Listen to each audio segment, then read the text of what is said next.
Hello, America and the world. Welcome to another episode of Life After Lockup. This is a program that is designed to show the public another side of the criminal justice system.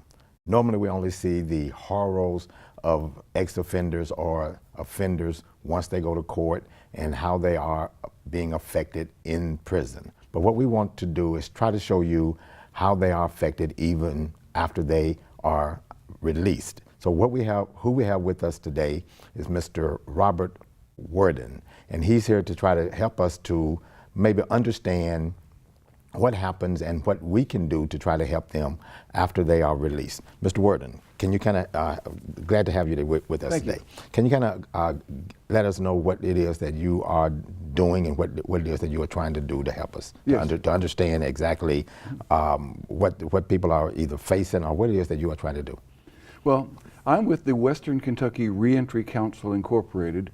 We've been around for a few years, but just got incorporated this year. Okay. We are primarily operating out of McCracken County and Christian County, but we include all 17 counties of the purchase area. Mm-hmm. We are expanding slowly, and our attempt is to reach out to those people that are justice involved and try to help them get their lives pointed in the right direction and become productive citizens. Therefore, we're looking in terms of education, transportation, employment, housing, health care, anything that we can reach out that can assist them in any way to help them get control of their lives again and moving in the direction that's good, beneficial for them and for society. Okay, now this is for men and women that are incarcerated? Yes. Okay, now how do you get in touch with these people? Do you have something that's set up in the jails? We do have communication within the jails. We also have websites that sometimes they're not available to see, but we also put out posters in terms of communication. We have a Facebook page, but we have individuals involved with us that are in the jails or in halfway houses, that are also in the prisons. We have several people part of the organization that can filter in and get the communication out to help prepare. Okay, because this is a real serious situation because what my problem is, and what a lot of people face is when people get out of prison, if people don't help them get on their feet, they end up going back to crime or going back to the things that they know, and eventually they end up going back to prison. Right. So the recidivism, that's a big word, but the recidivism rate is big, and it's continually increasing. So what your program is attempting to do is to try to teach them skills or trying to develop skills while they're in prison? Or at least offer the opportunity, yes. Sometimes it's while they're in prison, sometimes immediately when out. For example, one of the things that we hold job fairs. Okay. Okay, in this particular area, there's right now over 15 companies that will accept someone who's justice involved. Oh, okay. Okay, so we get those people coming, they can come to the job fair and actually sign up. Okay. Sometimes they're employed before they walk out the door. Okay, oh wow. Okay. Sometimes their involvement is a little more detailed than something very simple, and maybe they got a felony. So we also do expungement sessions where we have legal assistance. We can actually look up records and talk with the lawyers and see what can be done, how long it takes to do it, and how we can assist them in expunging their record, at which point in time then that's not an issue with employers. Oh wow. Because it no longer exists. They don't have access to it. Now that's interesting. Now I want to hit on that real quickly. Expungement, because sometimes certain employers can't hire people because of their records. So you're saying that you can work with people, with attorneys, to try to get people records expunged. That's correct. So that they can be hired. Yes. Wow. Now that's interesting because if people can get their records cleared, then they can get jobs. Absolutely. The other thing we've noticed is it's easier to get a job from a job than it is just off the street. So if we can get them one of the 15 employers, whether it's I'm not going to mention names specifically, but whether it's working at a chicken plant or whether they're working in manufacturing or whether it's in office or it's in telecommunication, if they can get a job, sustain it, we can help them get housing, get medical care, then it's much easier for them to continue moving up the ladder. Exactly. Because they're already successful. The idea is to change their attitude on who they are and their place in society. At the same time, it's our job to help society change their vision of who we're dealing with. Wow. Now this is interesting because a lot of times, being an ex-offender myself, I know a lot of times a person gets out. If they don't have proper backing, somebody that seems to care about them, somebody that seems to be pushing them forward, they lose their sense of respect, they lose their sense of feeling like they are worth something, their sense of self-worth. That's right. And their sense of value, and they start backing up. So what your program does is give them their sense of value and make them feel like they are worth something and gives them a leg up. Yes. Now, when you're saying that you are available, because I've never heard of you. Right. So, what is this called? Okay, we put out posters. Another place that how I got involved, I'm also the state service officer for the Disabled American Veterans. Okay. So I started dealing with veterans who had been incarcerated, and if you're incarcerated for more than 60 days, you lose your VA rights and benefits. Oh, wow. Okay. Wow. Once you come out, you can reapply. It's a very simple form, a 1010 easy. But if they don't know to do that, then they don't regain those rights. Wow. So I got involved trying to help veterans regain their rights and sometimes compensation for disabilities and that they deserve. It's theirs. Wow. They need it. Wow. That again is income, that sometimes it's housing, it's health care. So as I got involved, I realized there were others out there also, and I found this organization with Western Kentucky Reentry Council. I started attending the meetings. They made me treasurer. Wow, good. When you find anybody doing anything, you want to elevate them. Exactly. I guess that's supposed to gain my worth.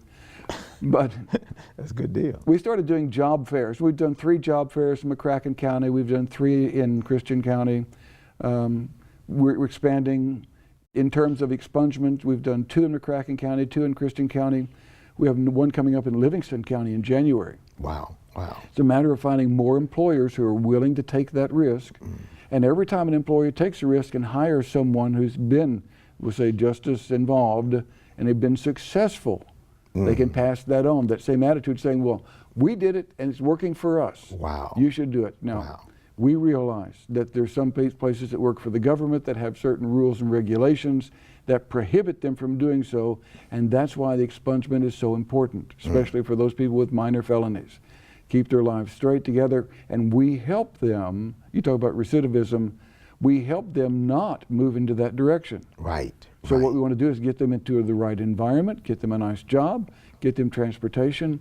Some of the door prizes we have just for showing up, we've included backpacks, bus coupons or trips for transportation. Bicycles have been involved. Sometimes people live close enough to a job they can just get on their bicycle and ride to it. Wow. We've had gift cards to Kroger or to Walmart. I'm trying to think right now. There have been some minor gifts also, but if they would just come and attend, get their name on the list, and talk to the employers. Wow. At the last job fair that we did, there's one veteran, or no, wasn't a veteran, sorry, spouse of a veteran, who actually had their option of 3 different positions, 3 different jobs. And they wanted time to think about which one was most beneficial. Wow. It's not just the income, it's the benefits. Right. It's also the location. Right. It's the time that they're going to have to work. If there's children involved, do you want to work a midnight shift? Right, exactly. So exactly. This person actually had 3 opportunities right at that moment. Exactly. That is, now what is so interesting is my hat's off to the employers that's willing to give an ex-offender an opportunity and a veteran an opportunity to work, because that's not in all cases. And I've since I've been living here in Paducah, I have found certain employers that are willing to do that. And but unfortunately, the ex-offender don't know Right. the ones that are willing. Now, do you have, are there lists that are available? We do. So you are able to give the people the lists that are available and all the availabilities that are there. Yes. Now, when I told you we had 3 job fairs, 2 expungement areas in McCracken County, we had 3 job fairs in Christian County and 2 expungement sessions there. That's simply because that's where the employers are located. That's where there's a greater population.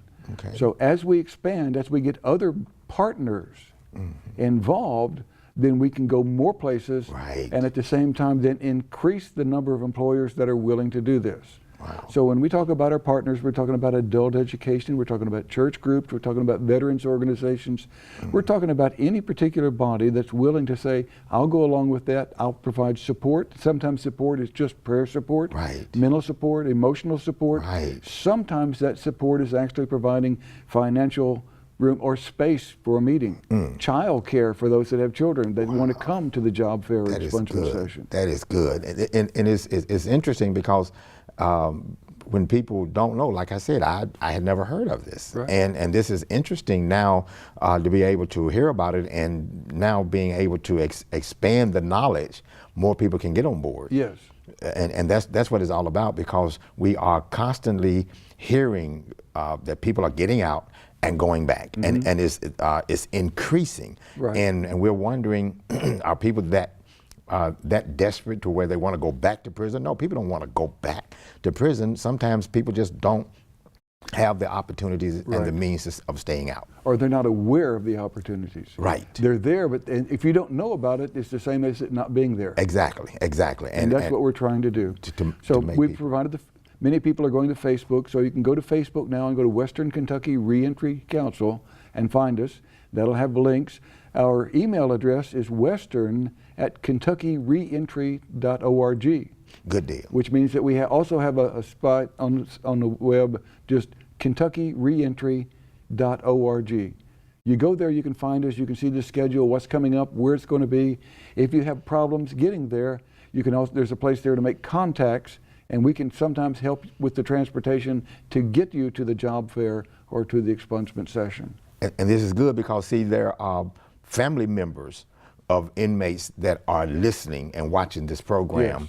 That maybe if the inmates can't see it, then the family members can, and they can get the information and get it to the inmates, or have some things available for them while they are in there, or have it available for them when they get out, so that they can at least have some hope. And this is the thing that they need, because people need a link. They need some hope. They need something to grab a hold to, so that they won't feel like that they are nobodies. Because a lot of times when people get out, if they feel like that nobody's going to hire me, and this is a big issue. Yes, it is. Because they feel like, okay, I'm an ex-offender, I have a record now, and I'm never going to get hired. Nobody's ever going to accept me as a person.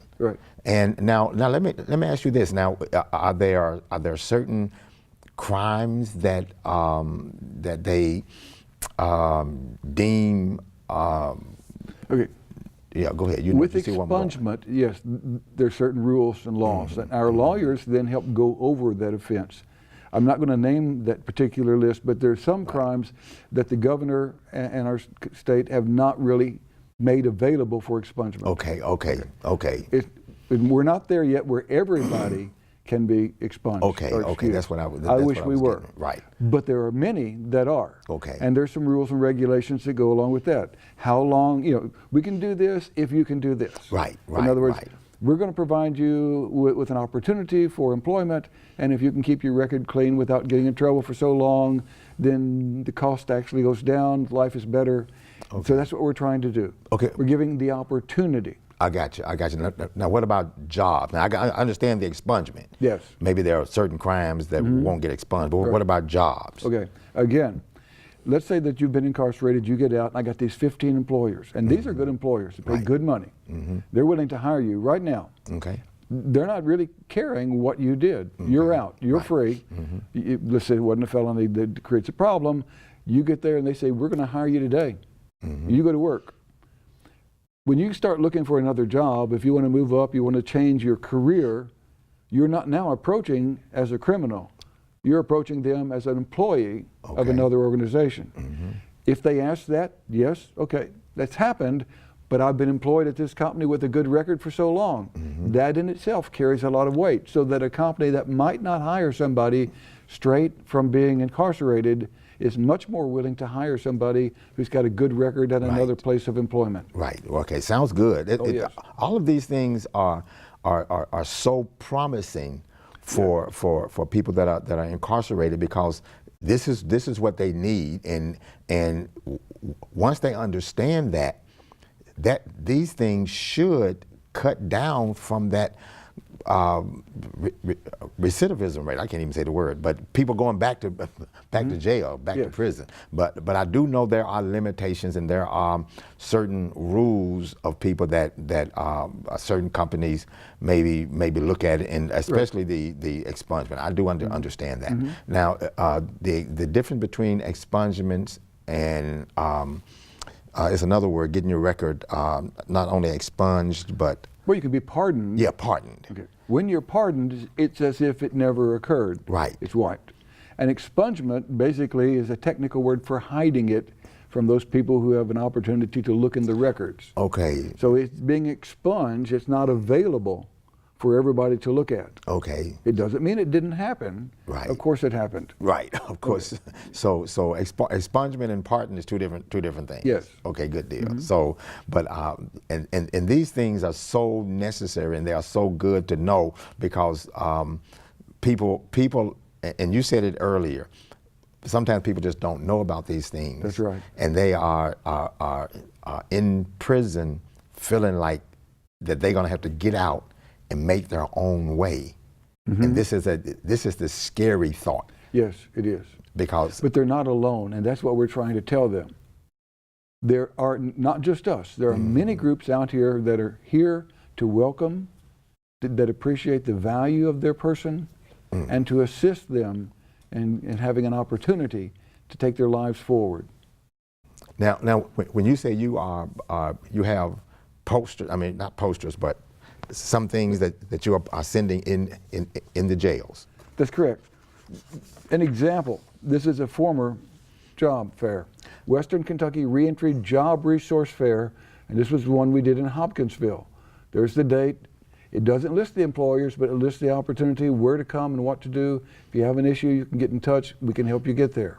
Okay. And this was placed at the DAV. It was placed down at the career centers in every area within the different counties that are involved. Sometimes it was taken to federal penitentiaries or to jails, so that they had an opportunity to see it. And I think, you know, my main concern with this is that if they can't put them in the jails, and I don't know why they won't be able to put them in the jails, the people that are free, the family members. Yes, absolutely. That's my concern. If the jail can't put them there because for whatever reason, the family members who are watching the program ought to be able to let their sons, daughters, husbands, or whatever know that there are some availabilities. There are some people there that are willing to help you. Right. And many job fairs that we do, or expungement sessions, it's not just this one person coming, it's the entire family. Oh, good. They need to see the process that's going on, how this takes place.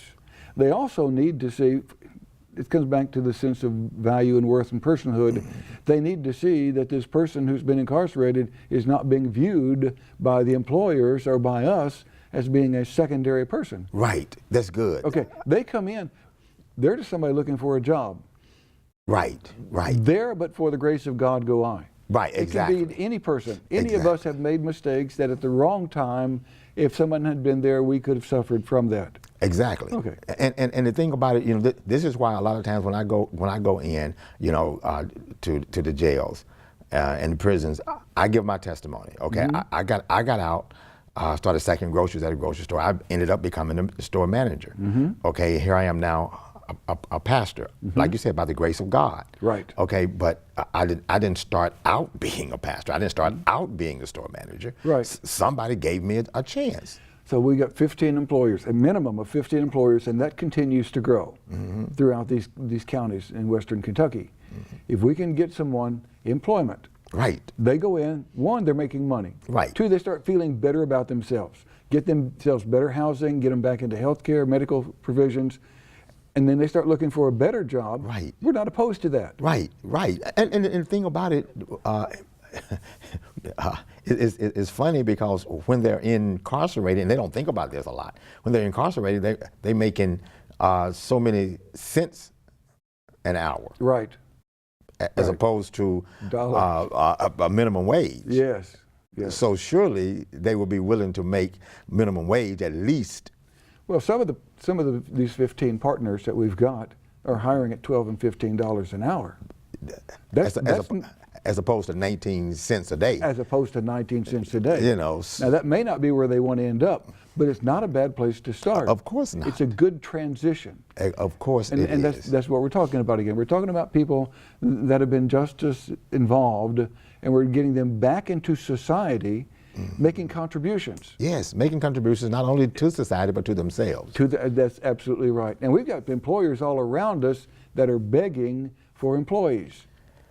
And that's what we need to know, and that's what those that are incarcerated need to know, and that's what the family members need to know. That's right. Because where those that are incarcerated don't know, the family members at least need to know, and it's good that this information is being strolled across the screen so that the family members can write it down, and the family members can take it back to their loved ones and say, hey, we got these people waiting for you when you get out. You don't have to go back to your past to try to make a living or make money or whatever. You can do it the right way, and because we got people waiting for you. Right. And it's a blessing because people don't have to be good. They don't have to be nice. They don't have to hire you. They don't. People don't have to give you a chance. And a lot of times, that's all a person need is an opportunity. That's so right. I mean, because somebody gave me a chance. And there are other people out there that people are giving people chances, and if they give them a chance to get on their feet, you never know where it would take a person. So that's right. This that you are doing is awesome, and like I said, I had never heard of it, and it's just an amazing opportunity for people that are incarcerated, and it's an amazing opportunity for the recidivism rate to go down.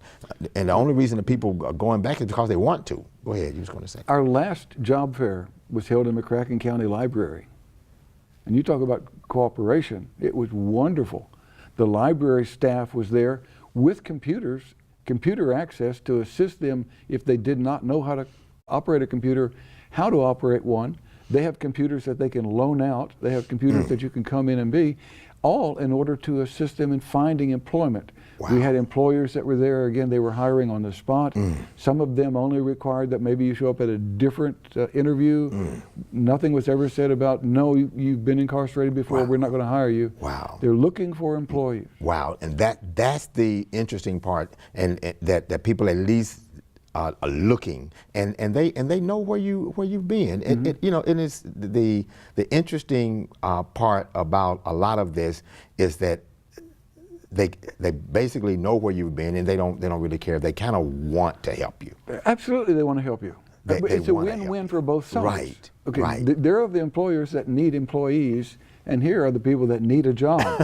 It's like you said, win-win. That's right. It's a win for everybody. How can you lose? It's almost like the only people that can lose is that if I refuse to show up for the job, or if I do a lame job once you give me an opportunity, I just don't do the job, or I refuse to work, or I just happen to go back on my word and just go back out there and do something stupid again. Right, and we can't control that. Right. But what we do want to do is provide the opportunities.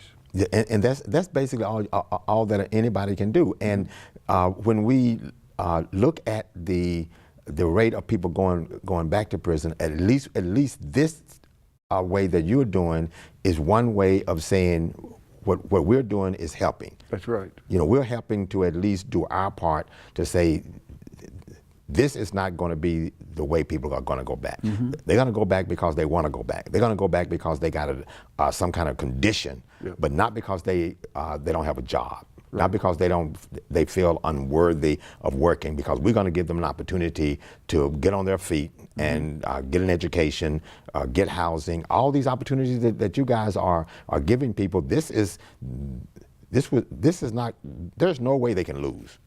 Right. There's no way they can lose with the opportunity that you guys are giving them, because this is awesome. To me, every opportunity that an incarcerated man or woman need, it looks like you guys are opening the doors for them. And this to me is amazing. If I was a family member that was wanting my loved one to have an opportunity to succeed, this would be the way. And to me, they can't lose. And because when I go in, this is even though I take my Bible in there, and I teach them the word and talk to them about the word, my main issue is, what are you going to do when you get out of here to keep you from coming back in here? That's correct. And what you're doing, this is the setup right here. Yep. I apologize again that we do not have an office and we don't have a telephone number to give out, because all we have are our personal phones. But you can find us on Facebook at Western Kentucky Reentry Council.